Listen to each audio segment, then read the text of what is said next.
नमस्कार, मी अनिरुद्ध गांधी. मुंबई तरुण भारतमध्ये आपल्या सर्वांचं स्वागत करतो. आता संन्यस्त खड्ग हे नाटक आपण इकडे सगळ्यांनी पाहिलं. या नाटकाचं पार्श्वसंगीत केलेलं आहे कौशल सरांनी.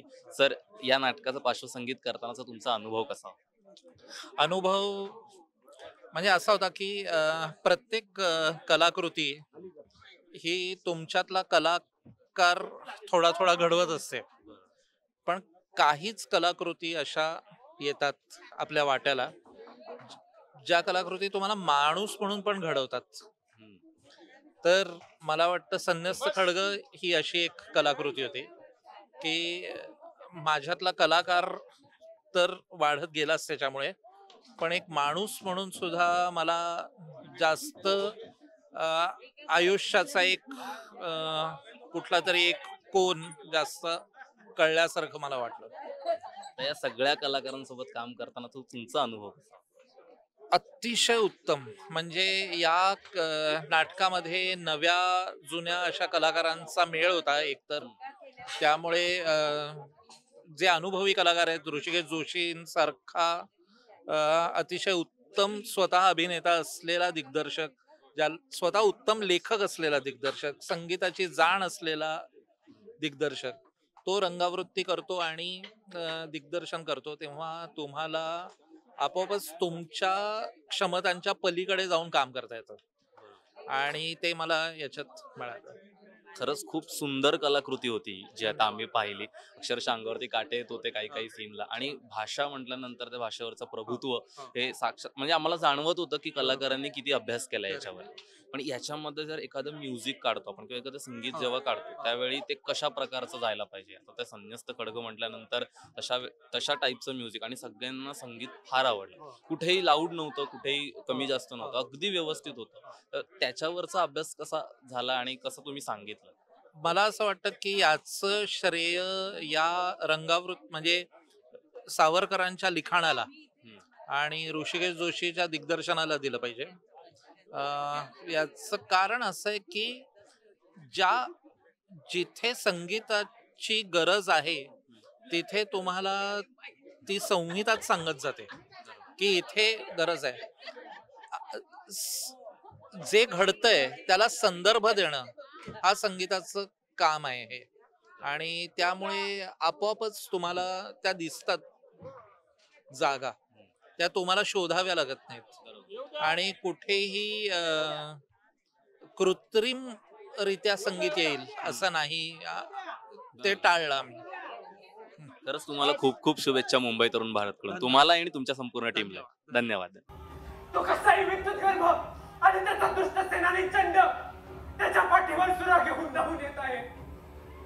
तिरडत घालेलं लेकरू आपल्या कमरेला बिलगत आहे. महाराज, आपण दया करा. ज्या शाक्य संदेशाला राष्ट्राची एवढी दुर्दशा चाललेली असताना स्वस्त झोप लागते त्याला लागो, मला तरी ती लागत नाही. बघून आपण ऐकलं ना सारे, ऐकलं ना आपण. उचलू मी खरं. नमस्कार, मी अनिरुद्ध गांधी. महाएम टीव्ही मध्ये आपल्या सर्वांचं स्वागत करतो. तर आज आपण संगीत संन्यस्त खड्ग हे नाटक इथे पाहिलेलं आहे. खरंच खूप सुंदर कलाकृती आहे सर. तर सर, या नाटकाचं दिग्दर्शन करताना तुमचा अनुभव कसा होता? अरे, भयंकर खडतर होता. अतिशय कर्मकठीण होतं काम. मग रंगावृत्ती बनवली, त्यासाठी 2 महिने गेले. नाटकासाठी तालमीसाठी 2 महिने गेले. मग काय भाषेवर काम करणे, त्याचं संगीत, लाईट्स, म्युझिक, नेपथ्य, ते सगळं डिझाईन उभं करणं ही कठीण गोष्ट होती. कठीण म्हणण्यापेक्षा कष्टप्रद होती. आणि जरा तो काळ जो उभा करणं आणि त्या काळामध्ये प्रेक्षकांना घेऊन जाणं 2500 वर्षापूर्वीच्या, त्यासाठी आवश्यक असणारे घटक जे आहेत ते सगळे त्याचा विचार करून ते डिझाईन करून बनवणं, त्याच्यासाठी जे काय रक्ताचं पाणी करावं लागतं ते केलं. म्हणजे खरंच जसं आपण आपल्या आधी झालं होतं की स्वातंत्र्यवीर सावरकरांनी लिहिलेलं हे नाटक आहे संन्यस्त खड्ग. हे 5 अंकी आहे. त्याच्यात तू क्रॉप करून करून करून करून तुम्ही ते 3 अंकी केलं. त्याच्यासाठी खरंच खूप हॅट्स ऑफ. आणि खरंच खूप सुंदर कलाकृती झाली आहे. म्हणजे तो काळ व्यवस्थित दिसला. त्याच्यानंतर प्रत्येक कलाकारांची भाषा खूप सुंदर होती. त्यांनी खूप सुंदर, एकही फंबल पडला नाही. का पडला असेल तर आम्हाला जाणवलेलं नाहीये किंवा आम्हाला दिसलं नाहीये की अशी चूक आहे. त्याच्यात खरंच दिग्दर्शकाचं श्रेय आहे. आणि प्रत्येक जण मेहनती आहेत. सगळ्या कलाकारांनी खूप मेहनत घेतली. तंत्रज्ञांनी खूप मेहनत घेतलेली आहे. निर्माते सगळ्यांच्या टीम वर्कचं काम आहे. म्हणजे काय म्हणजे मी करून घेणं माझं कामच आहे, पण सगळ्यांनी तेवढ्याच उत्साहानं, उमेदीनं आणि एनर्जीनं काम केलं.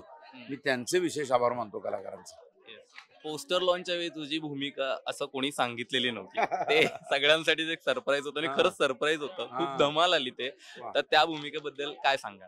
काय आता आहे ते महत्वाचं पात्र आहे नाटकातलं, ते मी करावं असं निर्मात्यांची फार इच्छा होती. मग मी वकील नट म्हणून म्हटलं ठीक आहे करून बघू. ऍज अ दिग्दर्शक आणि ऍज अ अभिनेता हे दोन्ही सांभाळणं मी करत तुमच्यासाठी आलोय असं हे नाटक आणि सिनेमामध्ये मी दिग्दर्शन अभिनय करत आलोय आणि केलं, त्यामुळं मला त्याचा अंदाज आहे. त्यामुळं त्याचे वेगळे आव्हानं असतात, पण तेवढी मजा असते. सावरकरांच्या लिखाणाबद्दल काय सांग? मी काय बोलणार, त्यांचे काय शब्द काय, म्हणजे मी ते इथे तालीम करतो त्याबद्दल माझी काय प्राज्ञा आहे का? मला हा प्रश्नच मुळात विचारणं चुकीचं आहे. त्यांच्या लिखाणाबद्दल मी काय बोलाय? आज इतकं मी नाटक लिहिले 1931ला, आता आणखीन 5-6 वर्षात 100 वर्ष होतील, पण त्यांचे विचार 100 वर्षापूर्वी लिहिले नाटकाचे विचार आज का अत्यंत तंतोतंत आहेत, गरजेचे आहेत. आणि मुख्य म्हणजे त्यांनी गौतम बुद्धांचं जे तत्वज्ञान मांडले, इतकं सुंदर तत्वज्ञान मांडलेलं आहे. आणि दैवी माणूस होता तो, त्याच्यामुळे तुम्हाला खरंच खूप खूप शुभेच्छा मुंबई तरुण भारतकडून. धन्यवाद. धन्यवाद. आर्य साध म्हणून असन्यासी हे खडग उचलत आहे.